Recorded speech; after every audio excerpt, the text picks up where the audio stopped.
Shortstop is absolutely stacked right now, but who will be the top 10 shortstops of the 2026 season? This is a projection list for the 2026 season, not who's the best today.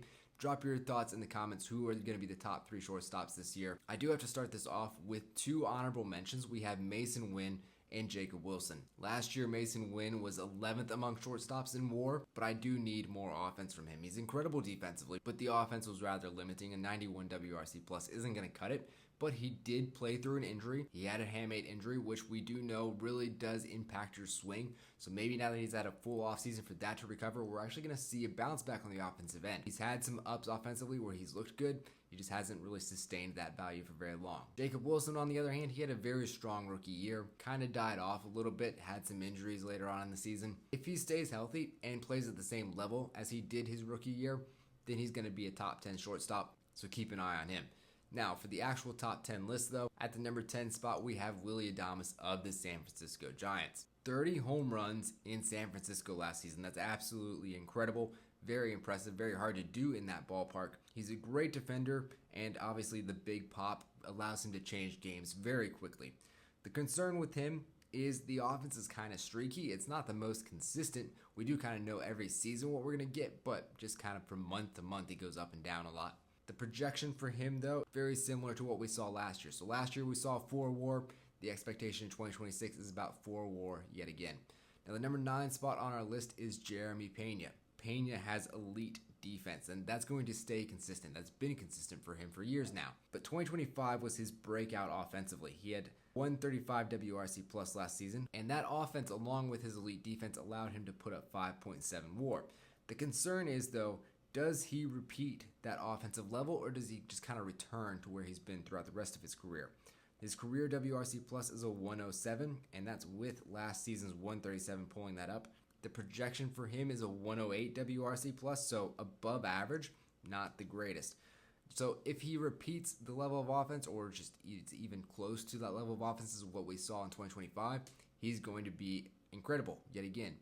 But just don't really have the confidence to say that's what's going to happen at this point in time. His projected WAR is 3.8. I do think that is a little low, though. Now at the number 8 spot, we have Mookie Betts. Coming off of a big down season, he played 150 games last year, and here are some of the shortstops who had more WAR than him in 2025. Jacob Wilson, Masyn Winn, Bo Bichette, and of course every single other player that is actually in this top 10 list, including Jeremy Pena and Willy Adames, who are below him on this list. That said, I do expect a big bounce back from Mookie Betts. He's an elite player, a legend, bound for the Hall of Fame, and his defense was actually pretty good last year. I mean, this was kind of my concern for him moving to shortstop, is that the defense wasn't going to really be there. But last season, his defense actually did well, and it was the offense that actually betrayed him. He had a 104 WRC plus last season, so basically just barely above a league average hitter. I mean, he hasn't had a WRC plus under 135 since 2017 up until this past season. So I do expect that offensive bounce back. But the number 7 spot, we have Geraldo Perdomo of the Diamondbacks. He also had his breakout year in 2025. Another guy who's been great defensively for years, but just finally had his offensive breakout. He's also still really young. Last season, though, he did have a higher WRC plus than Bobby Witt Jr. So that tells you just how good he was on the offensive end last year. Only one player in the National League had more WAR than him last year, and that was Ohtani. But can he repeat it? Again, this is kind of the big question for Jeremy Pena and Geraldo Perdomo. I do think Perdomo is a decently safe bet, though. I mean, he's 26 years old. That defense is going to stay there. He's got the speed. I don't think that he's going to have a higher WRC plus than Bobby Witt Jr. again this year. I do think that WRC plus isn't going to drop all the way down to what we saw from him earlier on in his career, because he's still so young. Progression makes sense for him at this point. Number 6 spot, we have Corey Seager of the Texas Rangers. Now, when healthy, Corey Seager is arguably the second best shortstop on this list. 4 WAR in just 100 games last year is pretty incredible. The concern, though, is the health, and really, that is the only concern. His speed is dropping little by little, but he's still playing great defense despite the loss in speed. And it really just comes down to how many games does he play. If he plays 140 plus games, he's about as good as it gets at shortstop. But at the number 5 spot, we have Elly De La Cruz. Of course, this is a hot take. This is Really controversial guy to talk about. Obviously has the highest upside of any player on this list. The speed power combo is absolutely ridiculous. We all know this. He did play through an injury in the second half of last season, and I do think that hurt his numbers pretty bad. Those did drop off a cliff in the second half of the year.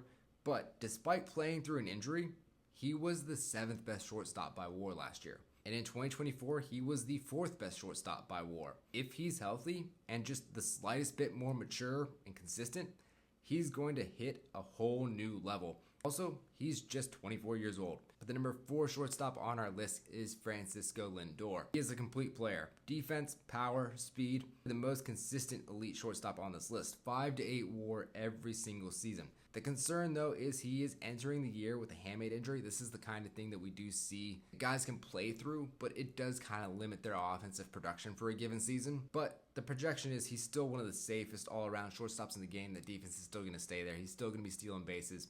The offense isn't going to drop off that much. He's still going to be here at the number 4 spot. But the number 3 shortstop is Trea Turner. His speed is still absolutely elite, and he's a great hitter. Thing is, though, his defense has been what's held him out of the elite shortstop conversation in years past. But last year, he was in the 99th percentile defensively. Age 31, he finally solved the defensive hole in his game. And with that defensive hole solved, he enters that elite tier of shortstops. And so I think the big thing for Trea Turner is just, does his athleticism hold? He was in the 100th percentile of sprint speed last year. The defense was so great. So I mean, last year he had elite defense, elite speed, elite offense. This year, I don't have that much reason to think that any of those things are going to change. And so with that said, you got to at least respect the fact that he could very easily be a 6'4" player. But the number 2 shortstop on our list is Gunnar Henderson of the Baltimore Orioles. He has a superstar trajectory. Last year, he played through an injury and put up 4.8 WAR. If your shortstop has a floor of 5 WAR, like that's kind of like him playing through an injury, that's a bad year for him. That's great. He saw his ceiling of 8 WAR in 2024. Is that even his ceiling? I mean, he was 22 years old when he put up 8 WAR just 2 years ago. He's just 24 years old now. He is an MVP caliber player, and he is the shortstop number 2 on our list. But Bobby Witt Jr. is shortstop number 1. All the things that Gunnar has as far as MVP level shortstop, except he's just been more consistent at that elite level. He's 25 years old. He's been a top 2 shortstop for 3 straight seasons now. He's been the best shortstop in the game for 2 years in a row now. He had a 10 WAR season. He was in the 93rd percentile of offense, 98th percentile in base running, 99th percentile in defense. He's elite in every area, and he's just now entering his prime. He is easily a top 5 player in all of baseball. He's a superstar, he's a cornerstone player, and he's MVP caliber, one of the best in the league. He is our number 1 shortstop. So that is my top 10 shortstop list for 2026. Who's too high? Who's too low? Who did I miss? Let me know down in the comments, and come back tomorrow for the top 10 third baseman.